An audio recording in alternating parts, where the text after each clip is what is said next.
Have you ever wondered why ancient Rome is just a bunch of ruins? Over 2,000 years ago, it was one of the most powerful cities in the world. Its massive empire stretched from Britain to North Africa and all across the Middle East. It had aqueducts, roads, public baths, and toilets. And in the days before air conditioning, its buildings were designed with cool breezes in mind. The Romans built impressive structures like the Colosseum, the Pantheon, and they also created laws and a government that helped keep order throughout their huge empire. They developed advanced technology, invented concrete, spread the use of the arch, and built structures that inspired modern engineers. The Romans did so many great things. So why is Rome in ruins today? Well, here's one reason. Constant warfare. The Roman army was strong and successful. It expanded Rome's territory and protected its borders from outside invaders. But over Chime, the army grew weaker. Fewer young men wanted to join the military, and there weren't enough soldiers to defend the entire empire. As a result, Rome was attacked by groups like the Goths, the Vandals, and the Huns. These people didn't just live far away in distant lands. Many migrated into Roman territory, partly because other groups, like the Mongols, had driven them out of their homelands. And once inside the empire, they took advantage of the fact that the Roman army was too weak to stop them. In 410 AD, Visigoth warriors sacked Rome. They broke into homes and businesses and stole or destroyed just about anything they could get their hands on. This wasn't the first time this had happened either. In 390 BC, the Visigoths had already attacked Rome and taken some of its treasures. A century later, Rome was attacked by another group known as the Vandals. They attacked and looted the city in 455 AD. These attacks hurt Rome deeply and made its citizens wonder if anyone would be next.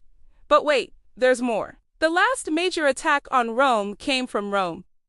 When Rome was at its peak, it controlled much of Europe, the Middle East, and North Africa. To control that much land, the Romans split their empire into two halves, the Western Roman Empire and the Eastern Roman Empire. Both halves had their own leaders, their own armies, and their own set of problems. For example, the Western half was being attacked by those outside warrior groups, while the Eastern half was mostly safe. However, even though they were separated, the two halves were still connected. The Roman emperors in the East sent money to help defend the West. Well, eventually the Eastern Emperor got tired of sending his hard-earned cash to the West, especially since Rome seemed unable to stop those attacks, so he stopped helping out. And when that happened, the Western half really struggled. Without the support of the East, the Western Roman Empire was in big trouble. So now let's fast forward to 476 AD. A Germanic soldier named Odoacer led an army that defeated the last emperor of the Western Roman Empire, Romulus Augustulus. Then he took Romulus's crown jewels and gave them to the king of the Eastern Roman Empire. Soon after, the leader of the Eastern Roman Empire made Odoacer the king of Italy, essentially ending the Western Roman Empire. Some historians say that this was the moment when the Roman Empire fell, although others argue that the fall didn't happen until 1453 when Constantinople, the capital of the Eastern Roman Empire, was conquered by the Ottoman Turks. Whether you think the Roman Empire fell in 476 or 1453, it's clear that both halves of the empire were under threat. While attacks from outside the empire were one reason for its downfall, there were also problems within Rome. Corruption became widespread. In the government, leaders didn't always act in the best interest of the empire. Instead, some only cared about themselves. For example, the Emperor Caligula spent money on parties and prostitutes. Rather than the military or infrastructure, he also built a pleasure boat that he used to travel around the Mediterranean. Emperor Nero spent vast amounts of money on art, furniture, chariots, and food. While Rome was poor, Nero lived in luxury. And these examples of wasteful spending didn't help Rome become stronger.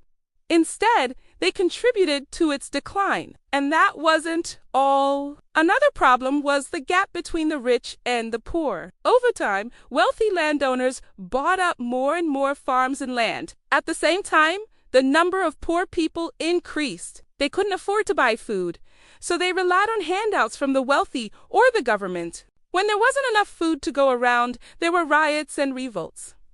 People were tired of being hungry and desperate. To make matters worse, Rome's population kept growing. More people meant more demand for housing, food, and jobs. But the empire couldn't keep up with all that demand. There simply wasn't enough of anything to go around. And if that wasn't enough, natural disasters struck, including earthquakes, floods, and volcanic eruptions. Each disaster made it harder for Rome to recover from the previous one. In 79 atrios direito, Mount Vesuvius erupted and buried the Roman city of Pompeii. It killed thousands of people and left thousands more homeless. These disasters drained the resources of the Roman Empire. Instead of making improvements and building new things, Rome had to spend its money on fixing roads, rebuilding houses, and helping survivors. On top of all that, there were issues with the economy.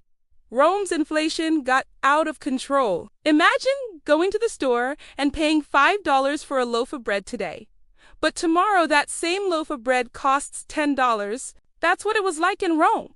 Its currency became so devalued that merchants refused to accept it. Instead, they preferred to trade using other currencies or using items like olive oil. Now, let's take a step back and look at everything we've covered. Attacks from outside the empire, corruption, the gap between the rich and the poor, and disasters and economic issues. All these problems seem pretty bad, right? Well, they were. But sometimes people forget that empires rise and fall, that nothing lasts forever. Even superpowers like the Romans eventually end, and part of understanding history is learning how and why it happens. And here's one lesson from Rome's fall. Weak leaders and corruption can doom even the greatest empires. When the Romans invaded Britain, they encountered a tribe of people who called themselves the Britons. They fought against the Romans for decades, but ultimately lost. After the Romans left Britain, the Britons regrouped and started to win battles against their former conquerors. One key factor in their victory was that the Roman leaders had been squabbling amongst themselves. According to one British warrior named Boudica, the Romans were fighting each other as often as they fought her people. This infighting weakened Rome and made it easier for the Britons to defeat them. Today, there are lessons like this all over the world. Conflicts and corruption have caused many governments to fall, but sometimes change can be a good thing. Let me explain. The fall of the Roman Empire paved the way for new ideas and innovations. For example, the Renaissance began in Italy centuries after the fall of Rome. During the Renaissance, artists like Michelangelo and Leonardo da Vinci created beautiful works of art.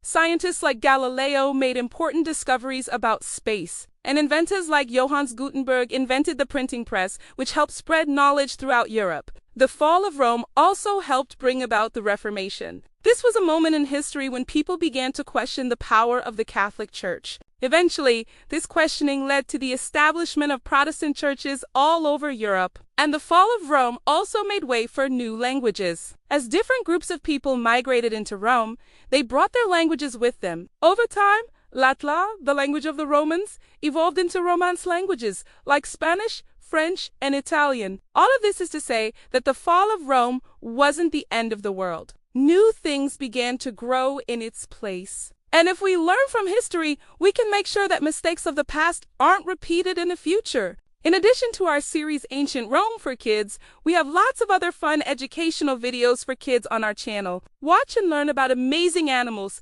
historical events, science experiments, and so much more. You can find us on various platforms. Thanks for watching, and see you soon.